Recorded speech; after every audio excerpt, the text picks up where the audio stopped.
Vous connaissez l'histoire de Jonathan Le Goéland, un héros de la littérature qui n'a qu'un seul rêve, voler vite et le plus haut possible. Un peu comme les résolutions et les ambitions de Grenoble pour 2014.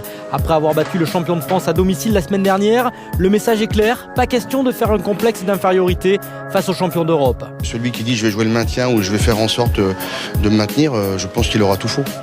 Il faut plutôt viser vers le haut que viser le bas.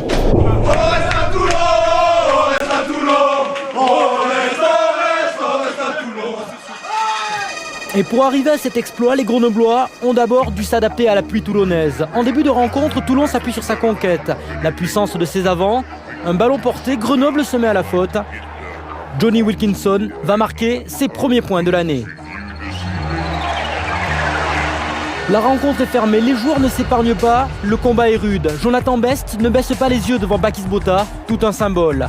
Toulon patine et tente par à coup d'accélérer son rugby. Smith, qui board encore, qui pilonne avec Stéphane Hermitage et qui a relâché le ballon avant d'aplatir. Après arbitrage vidéo, laissé et refusé. Le match devient alors un mano à mano entre buteurs. Toulon est pénalisé à 6 reprises dans ce premier acte.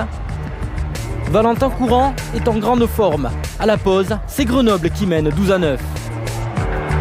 Frédéric Michalak, non retenu dans le groupe, n'imagine pas le mauvais scénario qui se profile.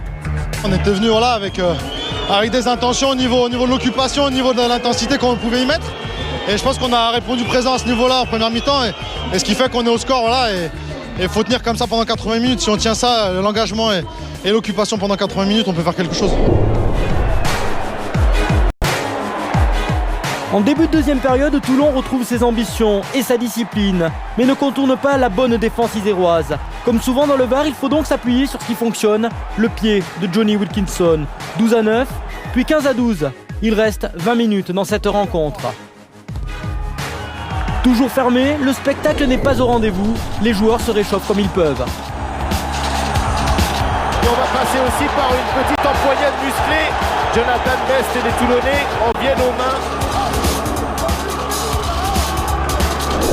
Concentrez-vous bien, il reste 3 minutes, Toulon mène 21-15. Voici en direct le tournant de la rencontre. Touche sur la ligne des 50 mètres, Grenoble va se mettre à la faute. 7 bleus rentre sur le côté dans le maul. Avantage en cours pour les Toulonnais. Oh, la longue vissée de Guito vers Drew Mitchell, remise intérieure avec de la réussite. Hermitage récupère et face Boucher. Attention de ne pas jouer avec le feu quand même. Oui, il y a un avantage en cours, le bras tendu de Monsieur Cardona avec Wilkinson dans la ligne Mikotadze. 3 minutes à jouer, Mikotadze qui s'arrache. On est revenu dans le camp grenoblois. Wilkinson de la vitesse, la sauté, l'interception. Oh, l'interception de Ratini au bout. C'est un essai en solitaire. Et c'est du Fidji Ratini incroyable. Bernard Laporte préfère quitter le stade et juge la décision de l'arbitre scandaleuse. Pour reprendre ses mots, selon lui, l'arbitre aurait dû revenir à une pénalité. L'arbitre n'a pas voulu s'exprimer après la rencontre, mais si on en croit sa décision, il semblerait que les Toulonnais aient gagné suffisamment de terrain, ce qui justifierait la fin de l'avantage.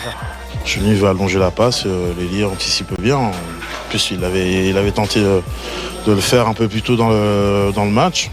On voit tous l'arbitre dire avantage et voilà, après, plus d'avantage. Donc voilà, c'est comme ça. Maintenant, je pense pas que le match, on le perde exclusivement sur ça. Maintenant, l'arbitre a fait son match. Nous, on n'a pas été, dans tous les cas, on n'a pas été bon. Grenoble s'impose 22-21. Après le Racing Métro et Biarritz, les joueurs de Fabrice Landreau décrochent un 3e succès à l'extérieur. Attention, Grenoble n'est plus un petit poussé, mais un véritable poil à gratter pour les ténors du top 14.